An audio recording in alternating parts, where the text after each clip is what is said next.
Today I'll show you how to use the crop tool in Photoshop. To start, download the photos from the links I provided in the description, and I'll see you in a few moments.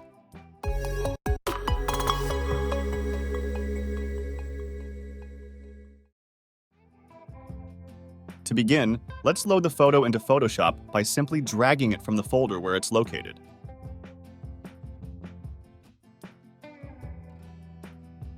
Now, on the left side among the tools, select the tool called the Crop tool.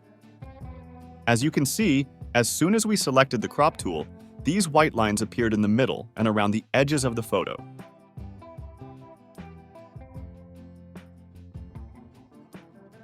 We can move these lines as we wish to select the part of the photo we want to crop.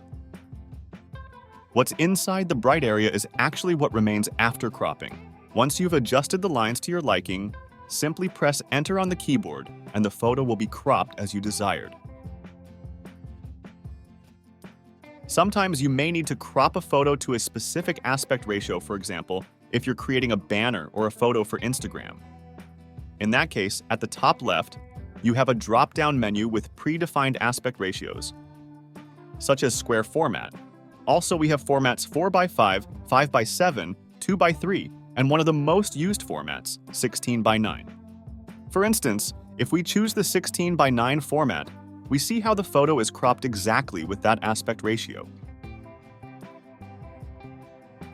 If we want to change the ratio to 9:16, we can do so by simply clicking on these arrows above, and the cropping screen will rotate. In addition to these predefined aspect ratios, we can enter the resolution in which we want the photo to be cropped. This is done in these two fields above. We'll enter some arbitrary resolution, and it will crop the photo exactly to that resolution.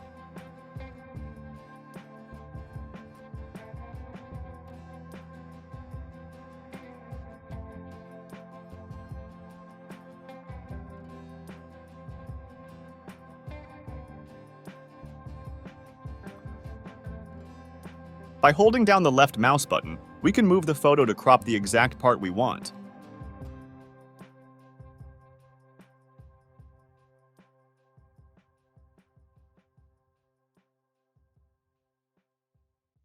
Now let's load another photo.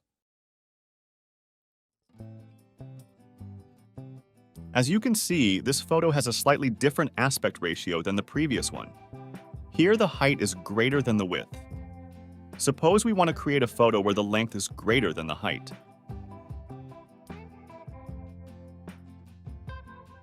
When we stretch it like this, we see that Photoshop adds a white background where there is no photo. There's an option up here called Content Aware. If we select this option and press Enter, Photoshop will automatically add the missing part of the image. Sometimes this will turn out great, as in this case because the image has a simple background, but sometimes it may not fill the gap very nicely. One more thing, when we bring the mouse to the edge of the photo, we see that a slightly different arrow appears. By moving the mouse there, we can rotate the photo.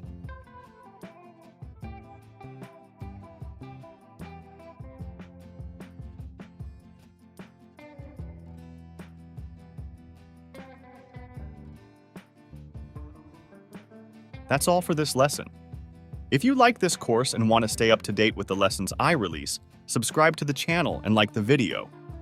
Thanks for your support, and I'll see you in the next lesson. Goodbye.